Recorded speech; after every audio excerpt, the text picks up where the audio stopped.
All right, everybody, welcome to the first episode of the Viper's Nest. It's your host, Moose, with the Sports Heap. And as always, we'll have Mrod on board as well as we get going with Vipers coverage about less than a month away from kickoff. Tonight, we'll talk about XFL rules and kind of general overview. We'll talk about the coaching staff and a little bit of an overview of the Vipers roster. We'll check in with some of Mrod's players to watch. And then, of course, we'll take a look at the schedule, see where the Vipers will be in their 10-game schedule this year for the XFL season. As we always do here at the Sports Heap, let's hit that intro.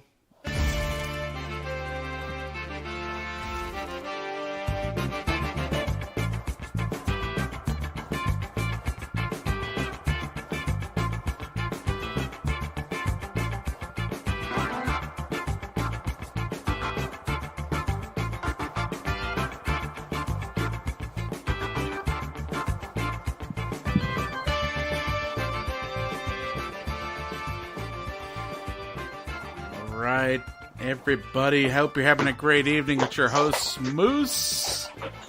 Let's bring him in. The co-host for the Viper's Nest, it's Mrod. Mrod, how's it going? It's going pretty good. Glad I finally rocked my Tampa Viper shirt. He's got the Viper shirt. We're ready for the Viper's Nest, episode 1 of our podcast, where we'll be covering the Vipers season. Of course, we're getting ready about a month or so before. Today we'll focus on the offensive preview, and then of course going over the rules that were just released the other day. We're really excited to see some innovative thinking from the XFL leadership with some rules. Not sure if it's going to be adapted by the NFL anytime soon, but I think it'll be entertaining at least. We'll go through those bit by bit. And kind of how we talked about in the intro, we'll look at our coaching staff, we'll look at our offensive players, and then we'll take a look at the schedule as well. 10-game season for the XFL. Hoping we can get through at least week 6 or week 7, wherever the AAF kind of fell off. I think Vince McMahon's pockets are a little bit deeper. And honestly, I've been pretty impressed by the marketing push by the XFL as well. Maybe you want to very clean, very professional, very different from what it was, 20 years ago. No, he hate me. No videos making fun of fair catches. Even though some of the punting rules that we'll talk about seem to really want to discourage fair catches and punting in general, or strategic punting in general. But we'll talk about that.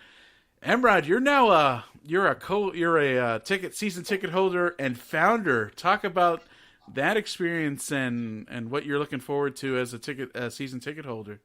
Yeah, I'm definitely pretty excited about that. I got some season tickets for the game, so I guess I can say that I'm a XFL Tampa Vipers season ticket founder, since it's the first year and I am a season ticket holder.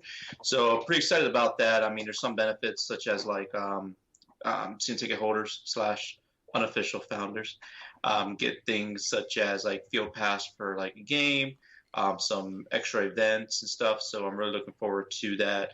Looking forward to being on the field, maybe perhaps even meeting some players, talking to them, talking to some of the coaches, just to just get a vibe. As we know, they're Tampa Bay Buccaneers. Had a family member who worked for the Buccaneers, so I was able to actually go on the field during during training camp and actually talk to some players. It was a great experience, but I'm definitely looking forward to the Vipers.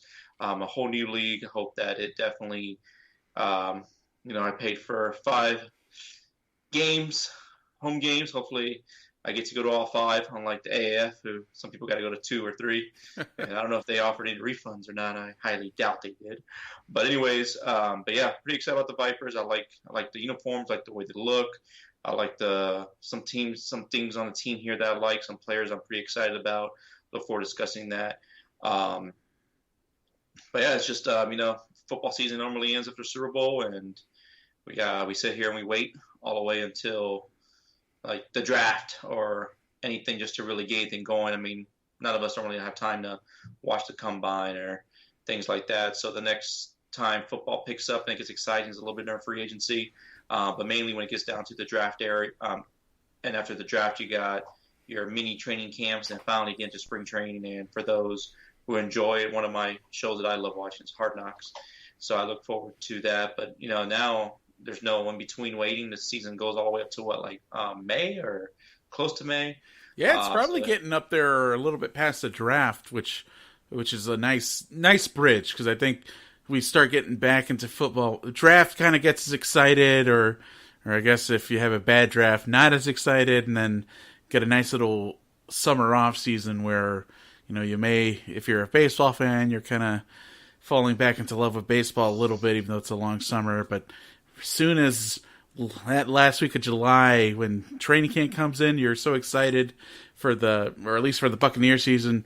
But I'm truly excited for this experiment. And again, we talked about how clean the rollout has looked from the XFL, a very well orchestrated uniform release where all the teams had like fan events that release the uniforms literally at the same time. So it was really awesome to see the Twitter rolling out with all the teams like, here are what the Roughnecks look like, here are what the Guardians look like, here are what the Vipers look like. So again, just night and day difference from what we experienced as we were teenagers growing up with the old XFL. And I think, and this is something larger picture, I think culture has changed the past 20 years where, I think Vince McMahon, and that was towards the end of the Attitude Era of WWE. We were big WWE fans as we were growing up in middle school and a little bit into high school. And I mean, we really saw the end of the Attitude Era as they took over WCW and whatnot. That was really the transition into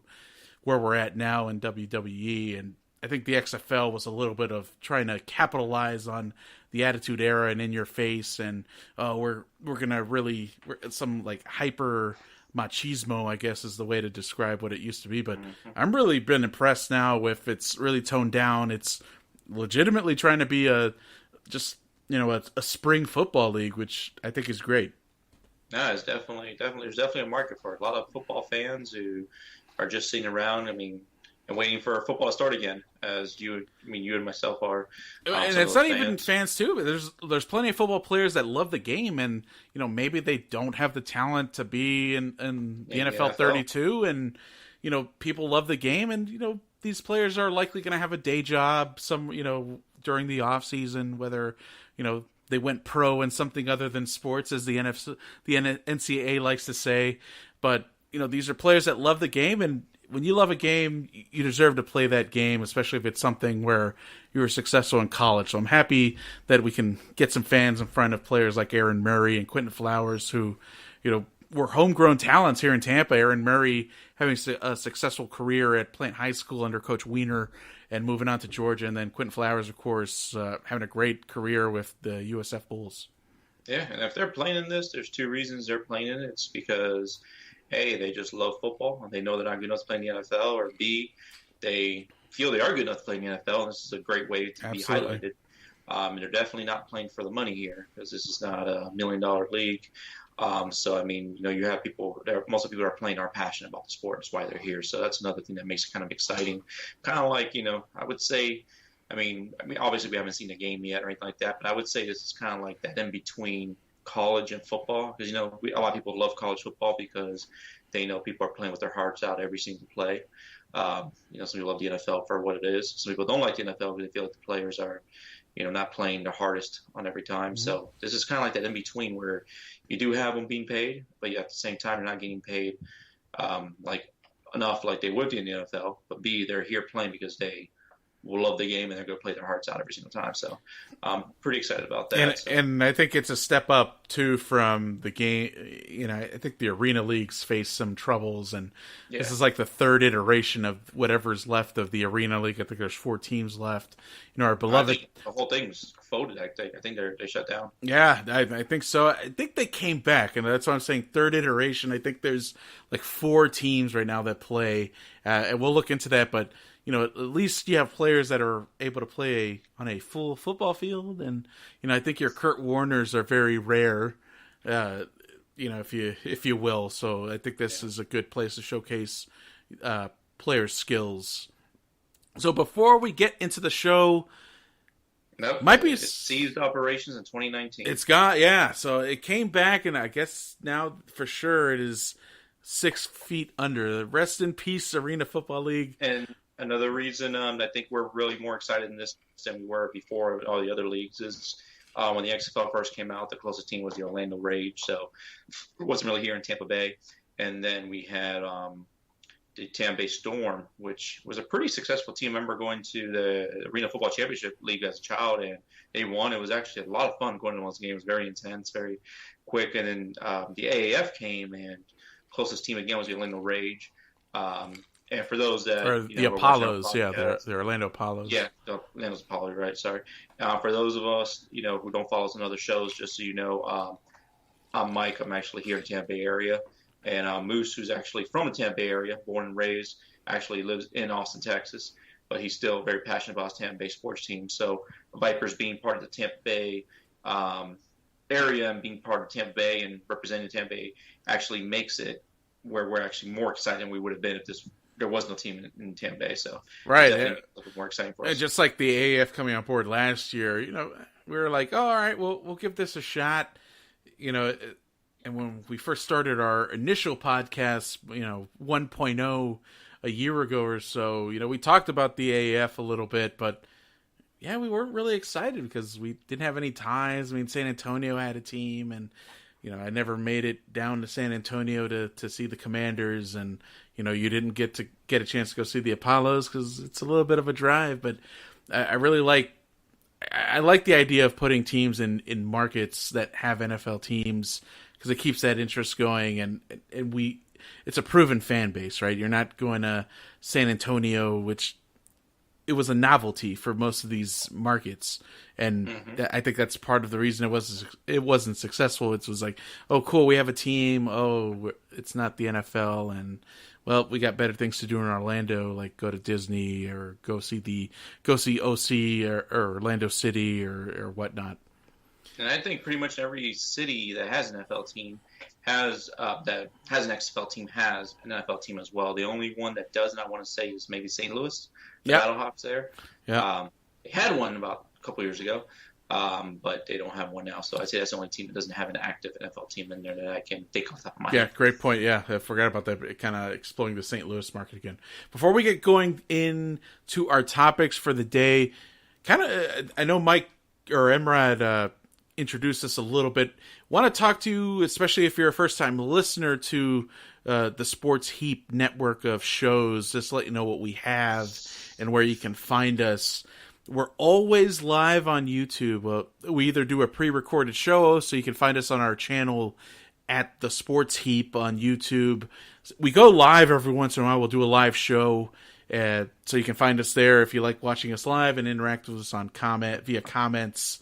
We also have a few other shows under our umbrella that I'm going to put up on the screen now if you're watching on YouTube, and I'll try my best to introduce these if you're listening so you know what's going on. Of course, you're listening to the Viper's Nest right now, an XFL-oriented show covering the Tampa Bay Vipers and the XFL.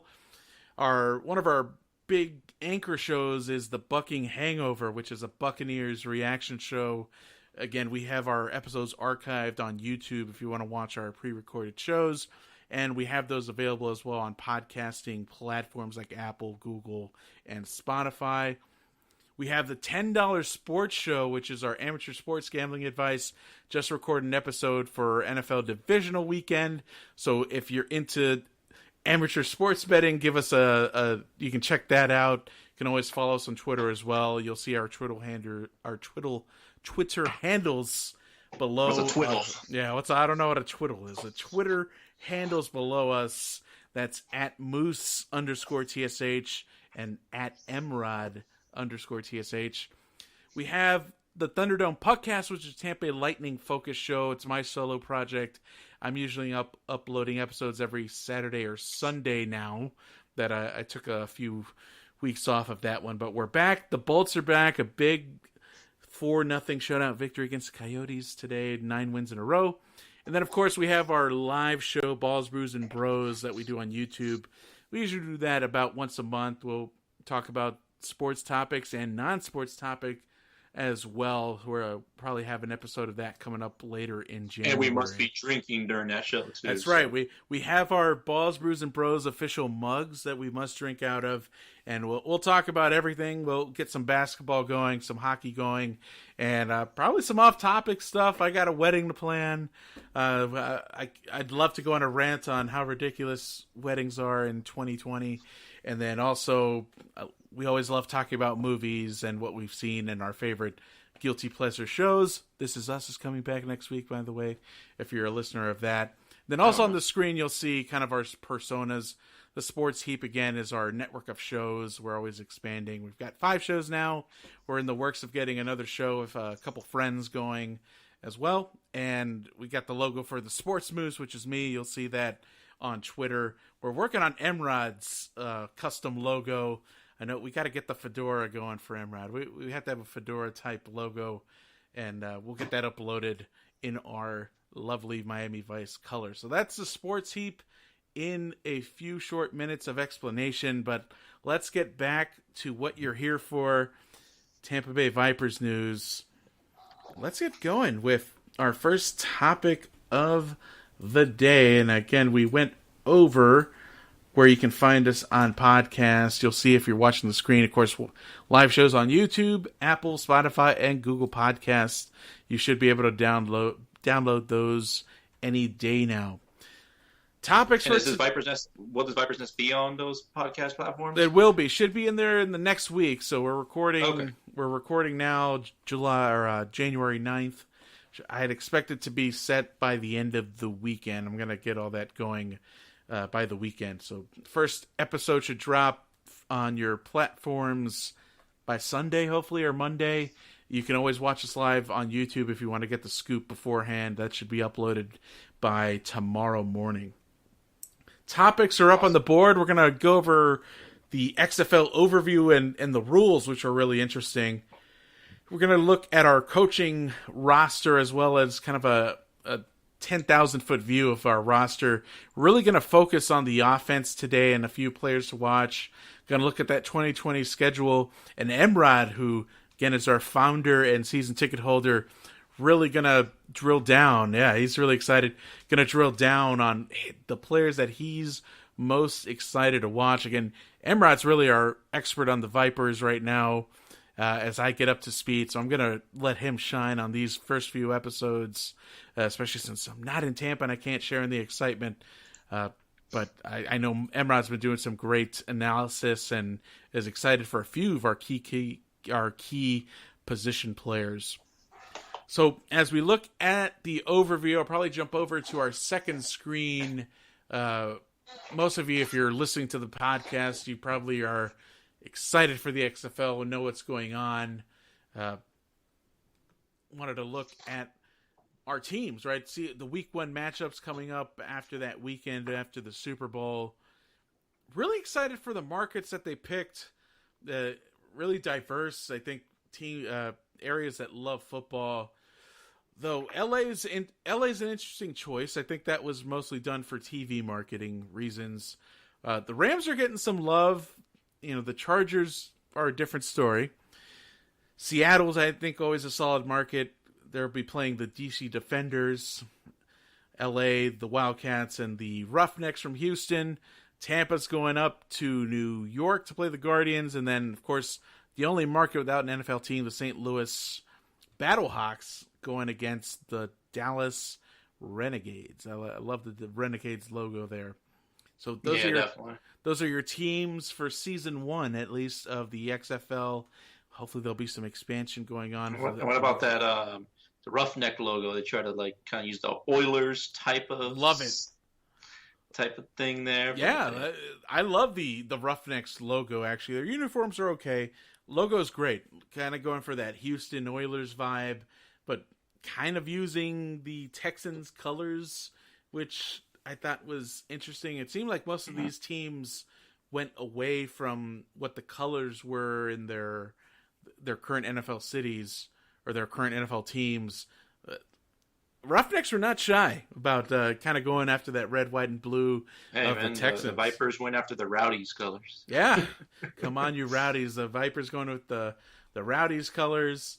I don't know, what logo do you like? I think a lot of people didn't like the Guardians logo. I actually kind of like the Guardians logo. I don't know why. I think it's a interesting shade of gray with the the lion kind of coming through it. My favorite one, honestly, is probably the Dallas. I really do like Dallas's logo for some reason. It's kind of, I guess it takes me a little bit back to Tampa Bay Bandits a little bit. Oh, I like that. Yeah, it does look like the Bandits. Which I was really hoping that, I mean, I don't know if they were up for grabs or whatnot, but I was really hoping for Tampa Bay Bandits for the XFL. But I was actually pretty shocked with the Vipers. If you would have told me the Vipers, I would never guess that in a million years. So, but our logo's okay. It's not too bad. I like the way they kind of use the V to look like the eye at the same time. Let's be honest. I'd rate it at number 8 over the 8 logos. Yeah. I mean, I would. Let's be honest. I mean, I say 7. The LA one's kind of boring. Yeah. We'll put it at 7. I kind of wish they went with the snake's head. Yeah, kind of like my shirt. Exactly. I like that logo. I wish they went with that one. I guess they were going to V for Vipers. V's a pretty powerful letter, so I can see that, and I see the fangs and whatnot. Yeah, I mean, it's like the eye. I could see the eye a little bit like a snake's eye there in the dead center of it. But I think the logo that I have on my shirt, that snake, I think that's going to be on the jerseys right in the center. It's going to be like where the XFL patches on most teams. We're going to have a snake there. So, I mean, what do you think about the colors for the Vipers? I like that they're unique. Like we were saying, I like that they went away from what the standard colors were for most teams. So it's really differentiating. I'm glad they didn't go, red and pewter or red, or even blue, because Lightning and the Rays kind of own blue. So I think green is good to set their own identity. Same thing with the Guardians; they kind of own that gray and red. Yeah, I like the Defenders. Anything with, biased because I love the Lightning, but anything with bolts, I'm a big fan of. So I think the Defenders look great in their red and white. Yeah. No, for sure. So let's go over the rules quickly. And we'll use the official XFL website to break down the rules. I think the kickoff, is really going to look interesting. The video does a pretty good job at showing, in case you haven't heard of the rules, of what it looks like. But essentially, everyone's going to be lined up on the other side of the field. The kicker's still going to kick the ball.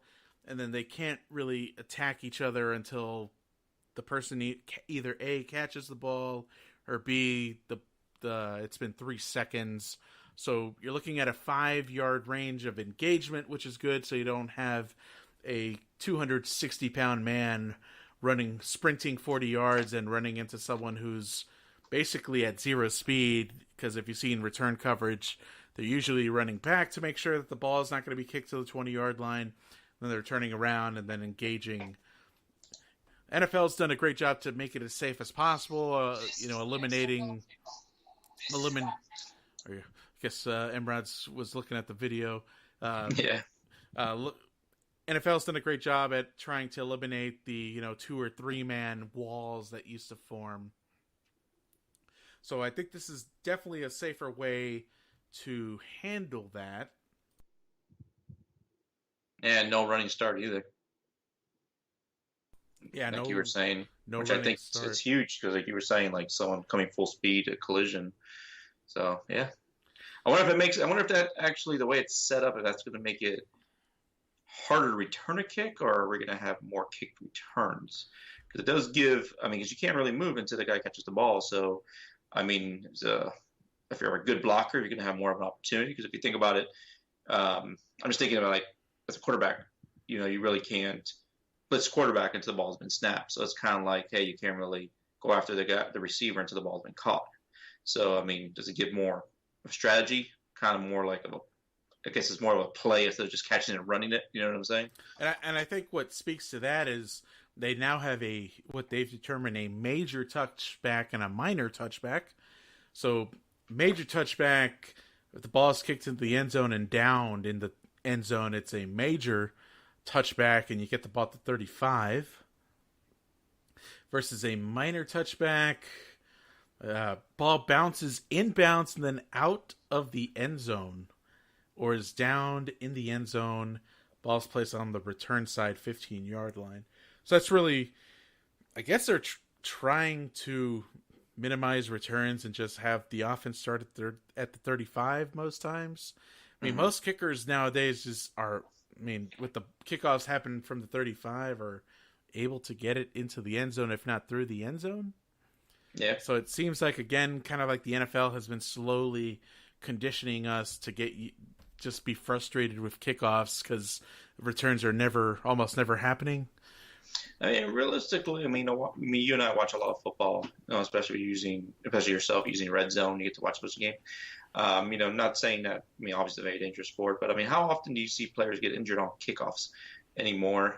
I don't see it too often where it's on the kickoff, stop the clock, player's injured. Mm-hmm. Don't see it as often as you would think it would be.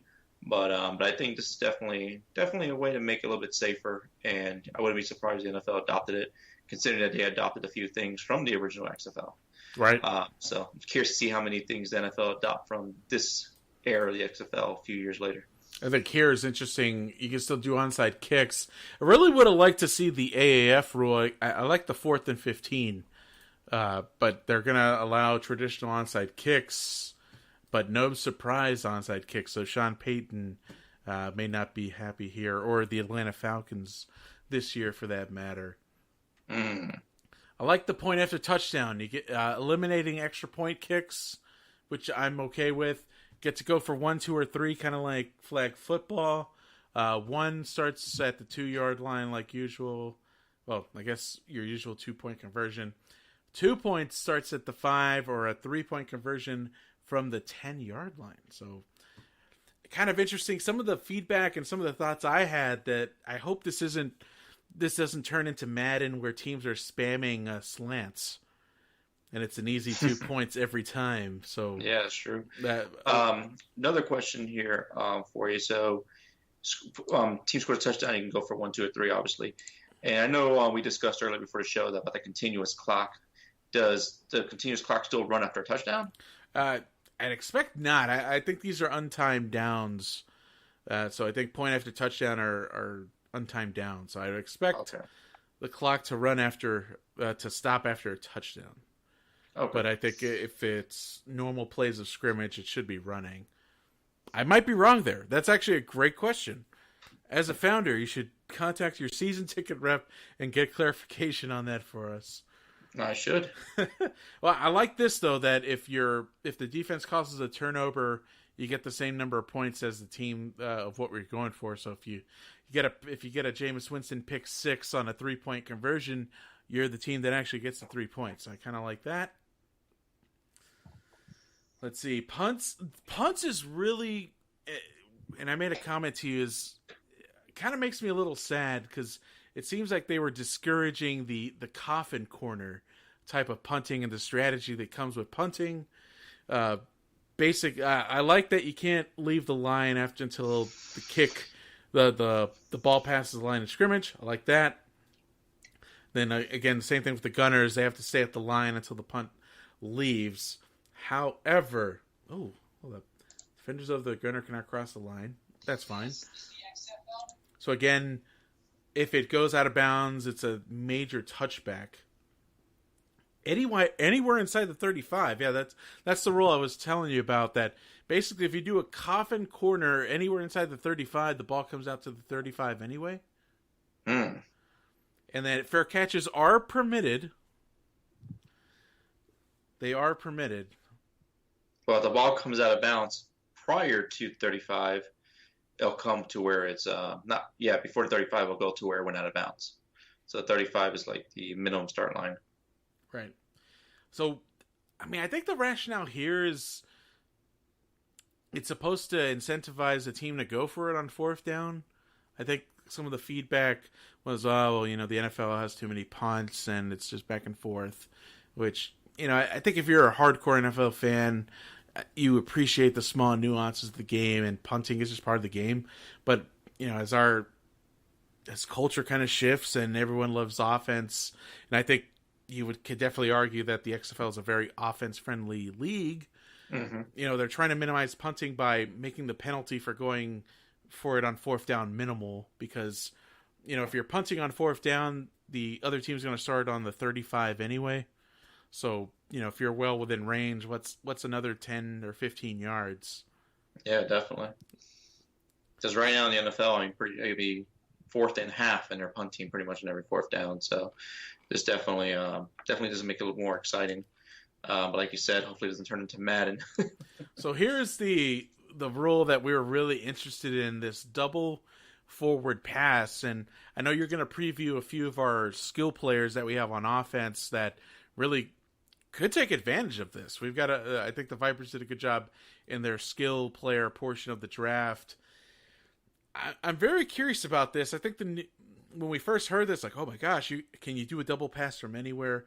But kind of like what we thought, it's going to be behind the line of scrimmage. So if you remember in the NFL, you can throw a double pass if your first pass is a lateral or a backwards pass. Here, it might be interesting to run stuff out of shotgun where you can actually throw a forward bubble screen, if you will, and if you have the appropriate blocking set up, you can actually throw it again. So I'm really curious to see what that does for the playbook. What are your thoughts on that? I think it definitely lets you definitely opens the playbook a little bit more, and someone like Mark Trestman, who usually runs unconventional plays here, could use like some plays where Murray dumps it to a running back kind of like takes a step or two, like if he's gonna run but then stops and throws it, as long as it's behind the line of scrimmage, it's good to go. So pretty excited to see what kind of plays they draw up here.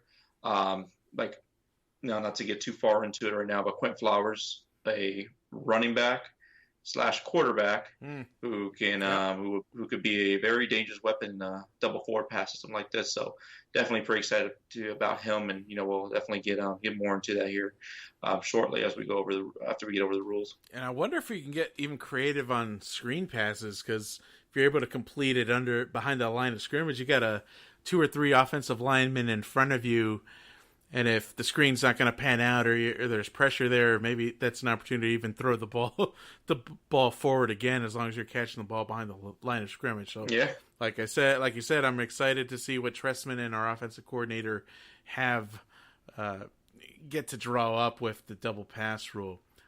Overtime, I think, is really interesting. They're kind of going to a shootout, NHL style shootout, or I guess MLS type shootout, where you get a possession that starts at the 5-yard line. You have one play to get it in the end zone. So whoever scores the most, and you get 2 points for each.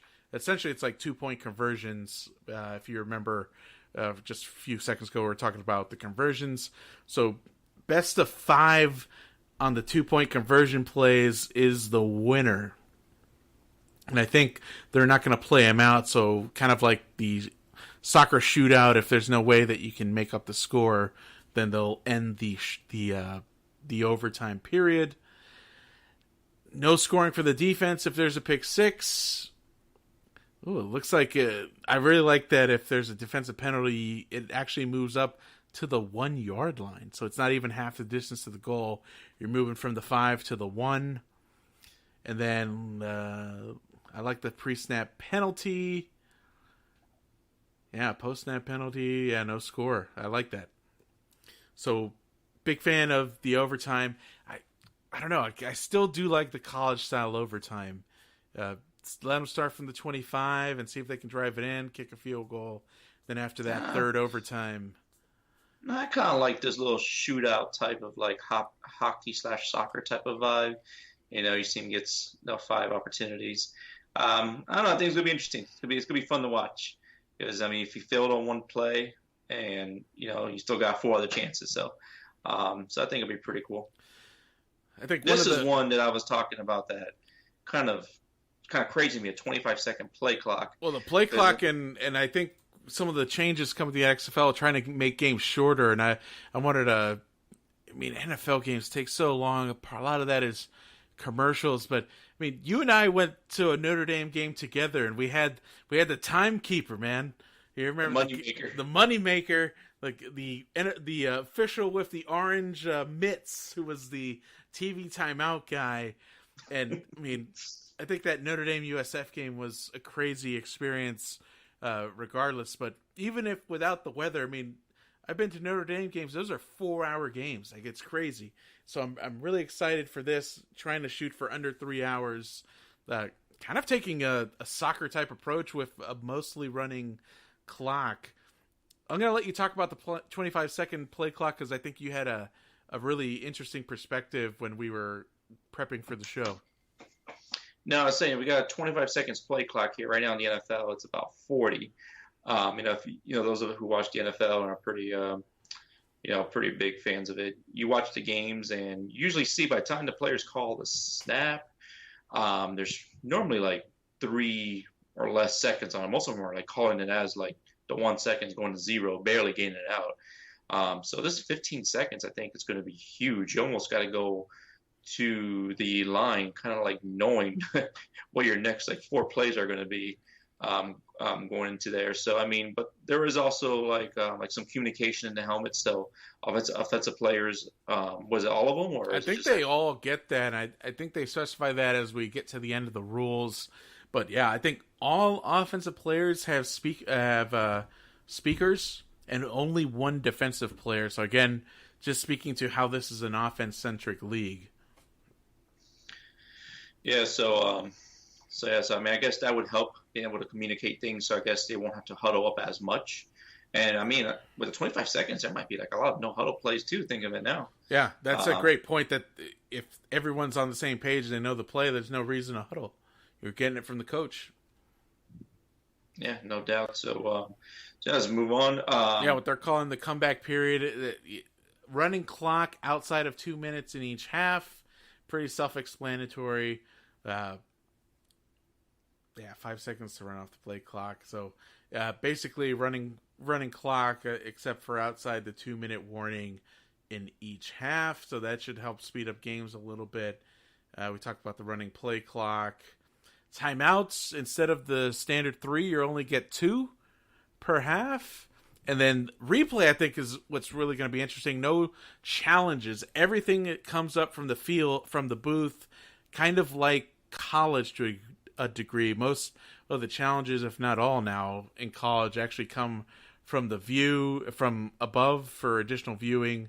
And they're going to have a replay official, a little bit like the AAF, who's the one actually making the review. The referee isn't going to walk to a box and we're going to listen to Photograph by Def Leppard like we usually do at Raymond James Stadium for 5 minutes.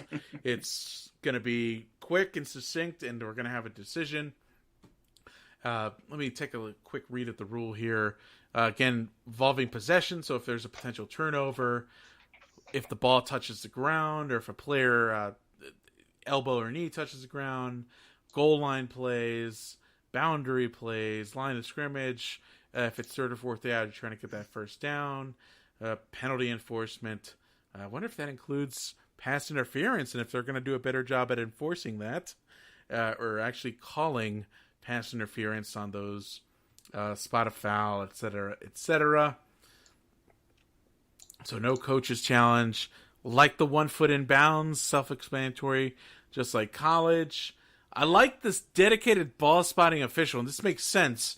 Instead of NFL, you see NFL players throwing the ball to random officials who half the time aren't even paying attention to the ball because they're focused on the line of scrimmage. No, you're going to throw the ball to the ball spotting official. Official has 5 seconds to get the ball going and get a new ball each play as well. So I like that. Oh, wow. Throw the ball out, get the new ball. The ball spotting official is putting the ball right where the spot's supposed to be. Talked about coach-to-player communication. Offensive players, they're saying select offensive players have coach to helmet. I've heard that it's as many as the entire team, or the entire offensive team. So there might be some clarification coming on that one. The illegal man downfield, it's a box of 3 yards. So again, simplified. NFL and college have kind of a weird rule if there's a screen or, depending on seconds that the players can the offensive line can kind of drift. Then, of course, halftime only 10 minutes instead of 20 minutes where you have punt, pass, and kick, cheerleaders, and all sorts of stuff going on. Just a simple 10-minute break. Do they have time to even go to the locker room?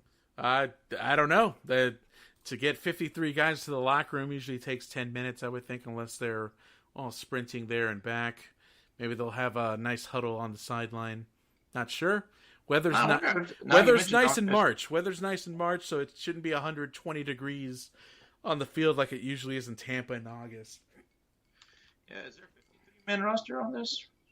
Great question. I actually don't know the official number of the roster. It kind of went off the NFL, so we do have to look at that to see what the official game roster is. But those are your rules and overview in a nutshell. We're going to go kind of fly through our next section really quick. Let's look at the schedule first, and we'll then hop to the roster. Oop, my graphics went a little crazy. So let's take a quick look at the schedule still here on the second screen for us. 10-game schedule, of course. You'll play your division rivals twice, and home and away, and then alternate with the West Conference since we're in the East. First 2 games are away for the Vipers at the Guardians, and then making a West Coast trip to the Dragons. Love that all these games are nationally televised. Fox, ABC, or ESPN family and networks. Looks like there could potentially be a game on FS1 or FS2, it looks like. Home opener for the Vikings against the Houston Roughnecks on February 27th, Mike? For the 22nd. 22nd. And home game for your birthday, Mrod. That's the game I don't know if I'm going to be here for. I think I'll actually be visiting you that weekend. That's right. I might be in Texas that weekend. So we'll have a live episode with both of us in the same room. Maybe we'll do that. Yeah. So I mean, it's not official yet. But if I'm here in town and that doesn't go through, I'll definitely be at that game. If not, then we'll be watching it probably there at your house. But anyways, yeah. My only complaint is I know they got some mix of Saturday and Sunday games. I'm not a big fan of times. They got some games at 2:00, some at 5. I feel like those are kind of like odd times. Another thing that I kind of like is there's no weekday games. There's not like a Monday night game. There's not like a Tuesday, Wednesday night, or Friday night football. I personally, I'm a big fan of especially being here in Tampa, and as any Buccaneers fans know, going to a Buccaneers game during the heat at 2:00 or 1:00, and maybe even 5:00, depending on the time of the year, is definitely very brutal to be there. So I really enjoyed going to Thursday and Monday night games as a fan. So I kind of wish they had some weekday games, which they don't, but maybe that's something that will come in the future as the league grows. But hey, it is what it is for now. So yeah, hopefully that becomes a thing if the XFL becomes popular. Maction kind of takes over Tuesday nights in college football. We got Thursday night games, Friday night games, so maybe Wednesday night's an opportunity for the XFL as they think through kind of taking over midday and having that nationally televised. If this was the XFL from the year 2000, given their attitude era, they could make it Wacky Wednesday night or something like that. Wacky Wednesday. WWE Wednesday. So that's the schedule for you guys. Of course, we'll have a show each and every game for the most part right after it within a day or two, and we'll go over each game's action, similar to our Bucking Hangover reaction show for the Vipers. Let's go back.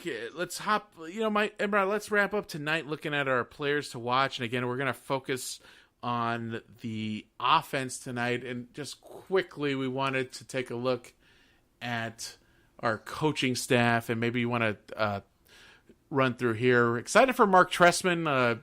Did a decent job in the NFL.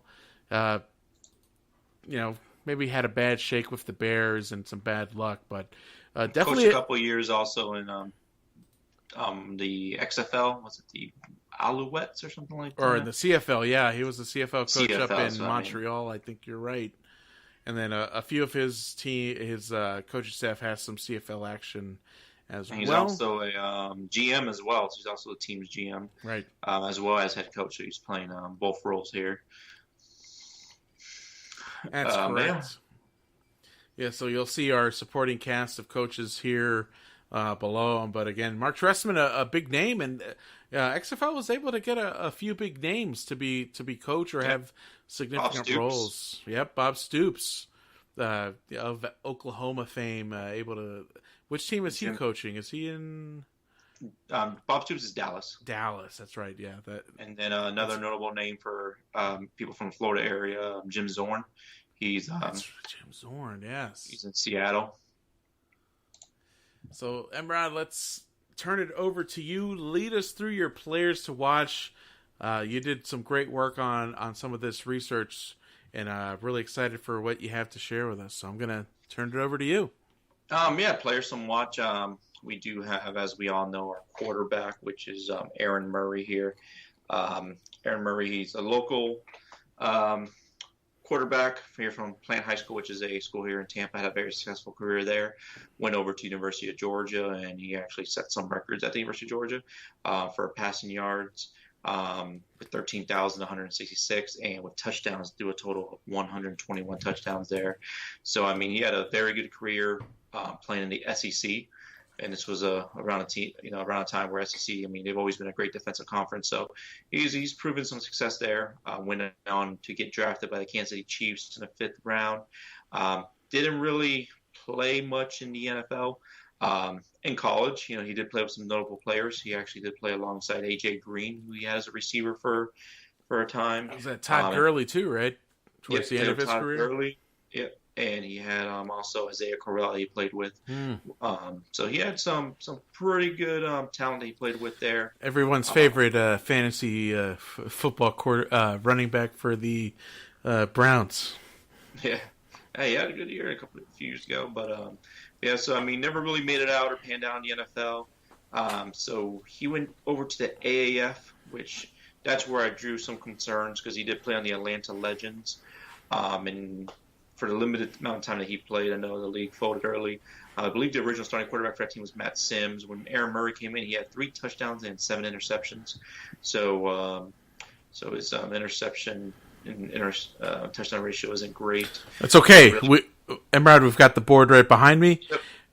So don't worry. Maybe that's what we got to keep track of now in the XFL is the Aaron Murray interception board. Well, we'll bring it in just in case.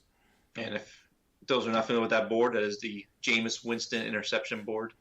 Did not think when we got to 20, we were just kind of like, man, we're at 20. This is a big number, but we ended it with 30. So, Aaron Murray, do not throw 30 interceptions. Just don't do it. It's only 10 games. Do not average 3 interceptions a game. Please, oh man, please don't throw more than like 15. Like, dude, just don't compete with Winston in that category, okay? Winston calls you talking smack, saying, hey, I'm part of the 30-30 club, the only player ever in that club. You just brush it off. It's not a club you want to be part of. Stay away from that club. So, I mean, he's someone we'll have to keep an eye on and we'll have to watch to see how he turns it around. Based on the projected depth chart, the number one receiver for the Vipers is Shantavius Jones, who played college in Valdosta. He was actually someone who was actually in the AAF on the Atlanta Legends, so he does have some experience playing there with Aaron Murray. Shantavius Jones is actually not the most, but one of the most targeted wide receivers in the AAF. And when the ball got to him and he made the catch, he was able to make some plays. So hopefully they built on that chemistry that they had built about a year ago on the Legends, and to carry on here. So that'd be a good connection there to watch. Another player that I'm pretty excited about, given like this double forward pass, is Quinton Flowers. He was originally drafted as a running back, but it looks like they moved him over to quarterback on the depth chart as a backup.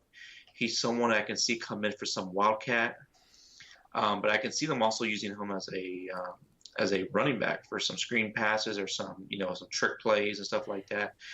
Quinn Flowers does have some good speed. So he's listed as kind of like the third string / I guess you can say specialty play quarterback. So I think Taylor Cornelius is a quarterback from Oklahoma State that they drafted in the 9th round. And he's grooming to kind of be like the backup there. But as of right now, on the depth chart and for starting, I think Aaron Murray's a clear starter. For running backs, our starting running back projected is Devion Smith. He was selected in the 3rd round of the draft there. And he was a running back in Michigan. Not really a big dominant guy at Michigan.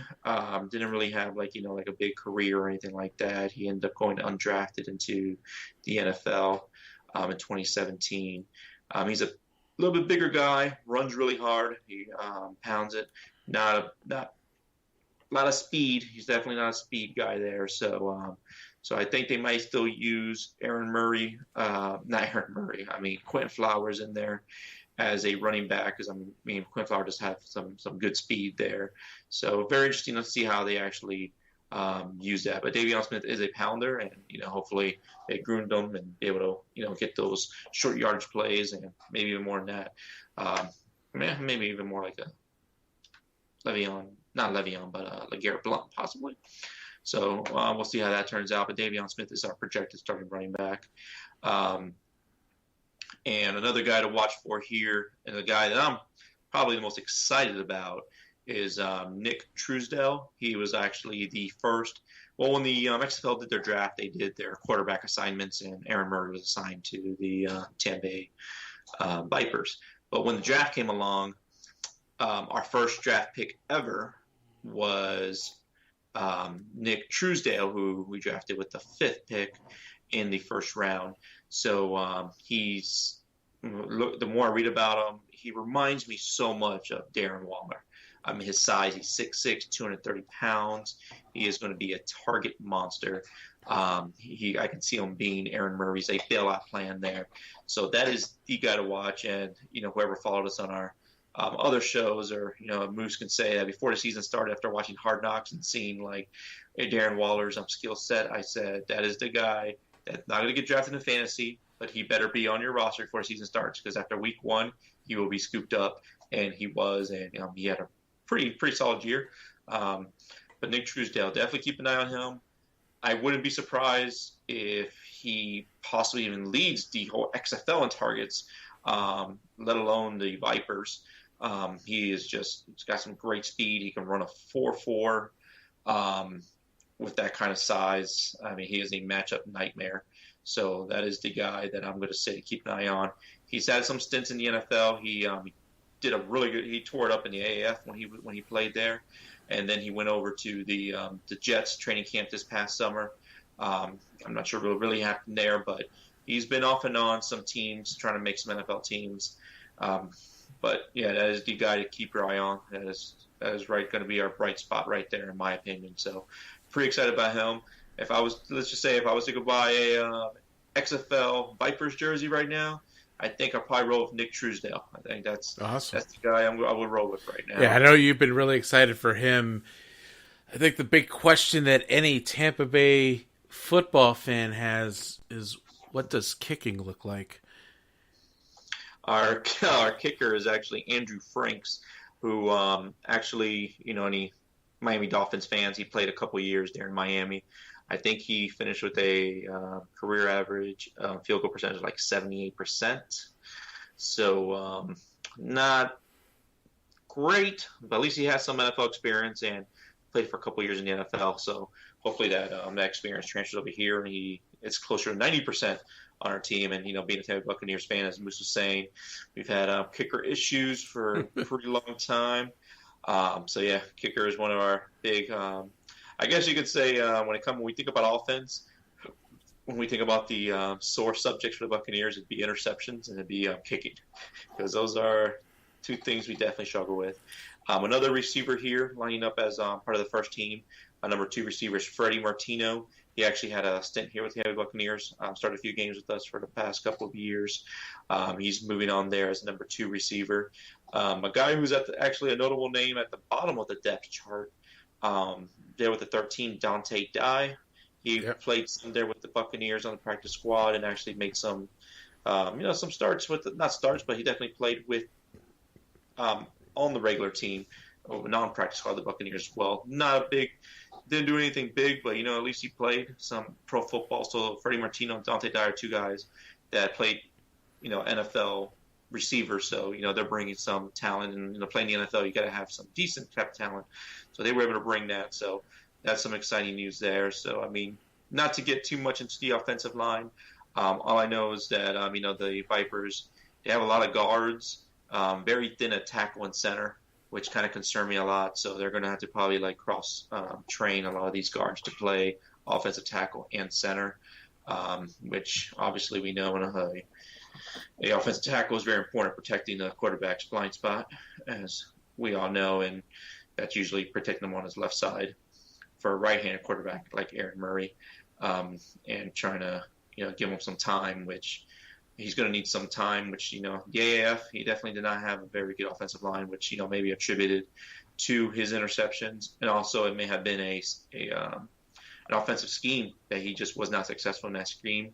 So hopefully Mark Trestman, more of an offensive-minded coach, is able to, put him in a scheme that, works with his talents and his strengths there. So that's pretty much what I'm going to go with. It's a lot of question marks on the offensive line, given the lack of depth on there in the tackle and center position. Hopefully some of these guys can transition from guard to that position and be successful there. Yeah, just looking at our roster, we have an overwhelming number of guards. So I'm hoping that some of these guys are ready to step into center just in case. Looks like our projected starting center is Jordan McRae out of UCF. So hopefully he stays healthy and gets the job done. But we have plenty of guards to go around. Got lots of Florida natives like Trey Jackson. It's a name I've heard. Of course, we talked about Clinton Flowers for running back. Really excited. Terrion Falston, Notre Dame graduate, on the team, and definitely was a serviceable running back at his time at Notre Dame. So next week we will preview the defense, go over any XFL news that comes out over the next week and a half. So we'll get ready for episode 2, talking about defense, and maybe we'll take a deeper dive into our offensive line, because we know that football is a game of inches, and it's about how well you play in the trenches, and your defensive and offensive line are more than likely not going to be a big indicator of how good you're going to be. So that is it for our first episode. Hope you enjoyed. A little bit on the longer side. We'll make sure to trim these up. But we were just so excited to talk about everything with the Vipers and the XFL. So hope you enjoyed the pretty thorough overview of our offense and the XFL. Don't forget, again, hit us up on Twitter at Moose_TSH for me, the Sports Moose.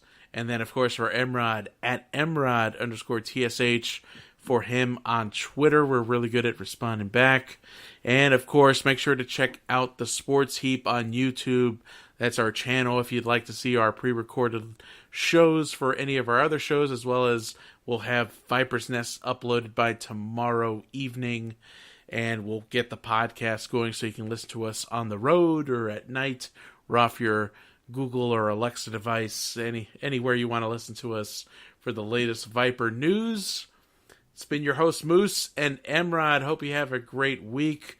Also, Mrod will give you 5 interceptions. Once you hit 5, you can put on the board. That's right. Stay off that board. That's right. Want to stay off this board.